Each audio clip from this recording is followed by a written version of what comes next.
Right now, carrying in Season 9 is mostly up to DPS. The heal reduction passive and bigger bullets make them way more impactful than before, but even still there are a few tanks and supports that can frag out hard, and they also have some of the most impactful abilities. Let's get into the top 9 solo carry heroes for Season 9. If you're looking to rank up on your favorite heroes, check out the link in the description below to get access to a GameLeap membership. There are tons of guides and courses that can level up your game and help you get better, faster. Make sure to check it out and enjoy the video. Starting with Zenyatta. Even though he's now one of the easier supports to kill, he's also one of the best duelists. The only thing that makes him especially good are his kick and discord, but those two abilities alone make a big difference. Starting with his melee, which deals 75 damage instantly, let alone the knockback, it actually gives Zen a lot more burst damage in the duel. Obviously quick melees come out quickly, but the damage is the really good part because it compensates for the extra health bonuses everybody got. Not every duel is close range, but you can actually force it pretty often with your positioning. Zen is known for long range spam, but trying to push him in close quarters is tough. Unless you're on Junkrat, Zen has a pretty decent advantage. Snap kick is especially good for defending corners from anyone trying to rush you down. And of course, discord is one of the most oppressive abilities in the game, even if you can bait it or cleanse it. It's way easier to play against than before, but it's the perfect ability to force your team to actually focus fire targets. Those uncoordinated ranked games become a lot better with your purple orb actually incentivizing your teammates to shoot the right enemy. And even if they don't, Zen's one of the only heroes that still has crazy high burst damage, and not just with his kick. You don't even need follow-up from your team if you start the fight with a well-placed 5 orb. Discord is also pretty obviously good into tanks, because they're almost always forward enough to take consistent poke, and it also exposes a lot of boosted tank players for rushing things too much and inting, and you just have to click that one button. At number 8, we've got our first DPS of many, and it's Sombra to kick it off.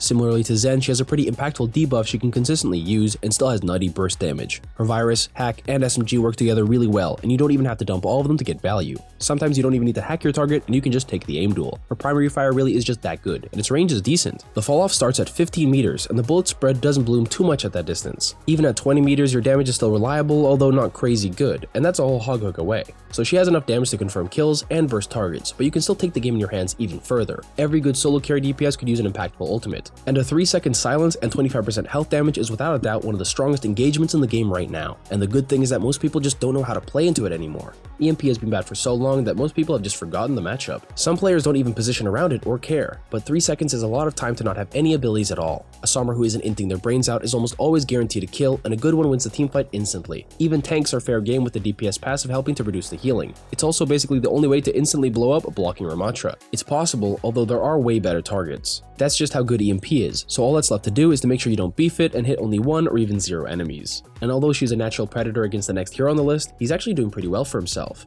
Doomfist is number 7, and although he had a rough start to the season and is still pretty counterable, he's actually one of the hardest tanks to kill right now. And that's not because he can tank a lot of damage and hold a corner, it's because of his insane mobility. And that same mobility makes his dives really good. But he's definitely not easy. His abilities flow together really well, but wasting one of them is a quick way to lose all of your momentum and space. Doom hits hard and fast, but he can't stay in for too long. Just like it was in Overwatch 1, you always need to be ready to escape. Fully committing all your abilities for a pick usually gets you picked instead. So how do you play aggressive enough without dying? The answer is that Rocket Punch is the ideal opener and Slam is the ideal escape. And thanks to the bigger projectile sizes, gaining Power Punch is a lot easier, and what you want to abuse about it is the range. Everything about Rocket Punch gets boosted by 50% when you're charged up. The damage, the stun duration, the knockback effect, and most importantly, the speed and distance. It goes from 20 maximum meters to 30. You can barely hear Doomfist charging up at that range, and if you're near a wall, you're basically already dead. And with how big the punch hitbox is, it's pretty easy to cheese a lot of kills just by charging punches and spamming them at a massive group of people. Just don't get too greedy. It's almost always better to engage and escape without getting a pick than trading your life for it. Next up at number 6, we've got the second and final tank on the list.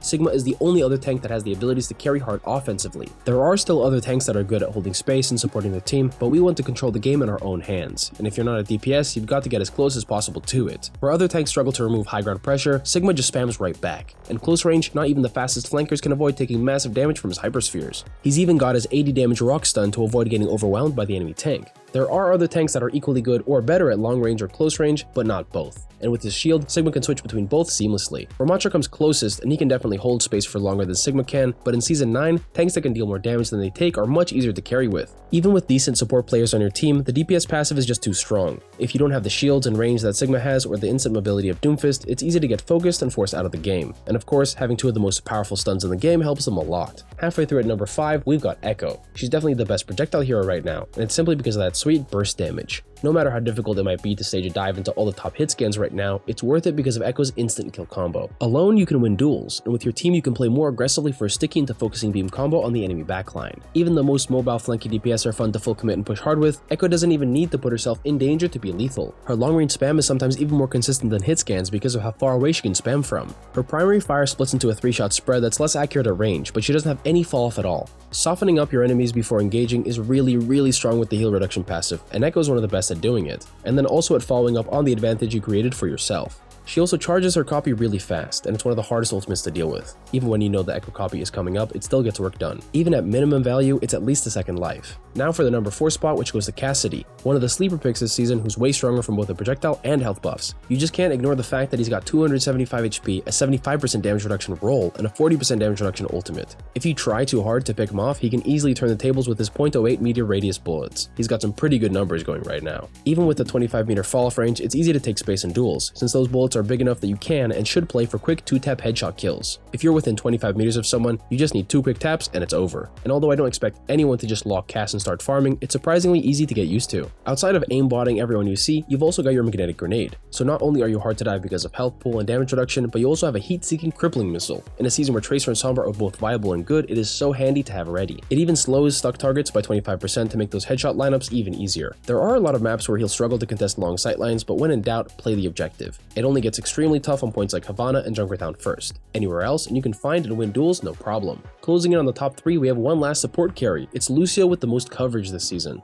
He's got poke, he's got peel, he sets his team up, he stays alive, and if you want to carry, you can. He also wins duels. He's not invincible obviously, but so many other supports, including honorable mention Kiriko, are much easier to force out. Lucio's speed and wall riding are just so good for avoiding damage and attention, and it allows you to do even more. Somebody's on the flank, Lucio can fight them. There's a sniper in the back, Lucio can dive them, and with Boop you can set up so many new kills. You can catch a lot of tanks off guard because they're not used to the buffed Boop. It's just not the increased knockback that makes the difference, but the movement lockout duration. Every Boop is now a major setback for whoever's caught in it, and for a 4-second cooldown, that's a crazy amount of playmaking you can do practically all the time. Carrying as Lucio isn't as straightforward as carry on DPS, but he's a real powerhouse now that he has way more control over the enemy team than ever before. Now for the final 2, starting with the classic, simple, reliable pick, Soldier 76. He remains the most consistent damage deal with a super high DPS and long range. If Soldier can see you, he can beam you. And closing the distance isn't easy either. That's where his Helix rockets are most reliable and where he can commit his heal station for the fight. Soldier's damage is so good that you win by default if you just keep hitting shots without dying, and getting into position to hit shots is especially easier for Soldier with sprint. You won't always need to be main spamming the tank, and you won't always need to be hard flanking for backline. There are a lot of strong DPS that can win the long range duel against Soldier, but you can always get the advantage in the matchup with how quickly you can reposition. Defensively, you can hold angles you know they're going to peak, and offensively you can look for sneaky angles where you can burst people down. If you shoot first and they can't get into cover within a second, you can net the kill more often than not. He's got a lot of options, but if you're looking to solo carry every map, you're gonna have to get good at Tracer too. At the number 1 spot, she's still the go-to for farming tanks, sticking backline, and forcing out any aggressive players. She owns the hit and run playstyle, but you just can't ignore her or she'll quickly get picks. Although you'll have to play closer distances with the fall-off nerf, the damage she does is insane. As long as you skirmish around to keep the attention off yourself, you can consistently keep farming until the enemy team goes Queen, Cast, Torb comp. But even still, if your mechanics are good enough, you only need to pick your battles to keep winning even against your counters. Tracer feels bad into a lot of defensive comps, mostly because it takes really long to get kills, and you'll run out of blinks and recall. But if you play with the intention of forcing abilities and keeping yourself alive, it's basically curtains for the enemy team. Dying less will almost always improve your gameplay, and with Tracer, you don't have to sacrifice your damage output much for playing safer. Her mobility is unrivaled to the point where few heroes can really chase her solo. It takes a team effort to stop a good Tracer, but a great one is going to run circles around them. That's it for the top 9 solo carry heroes for Season 9. Thanks for watching, and I'll see you guys next time.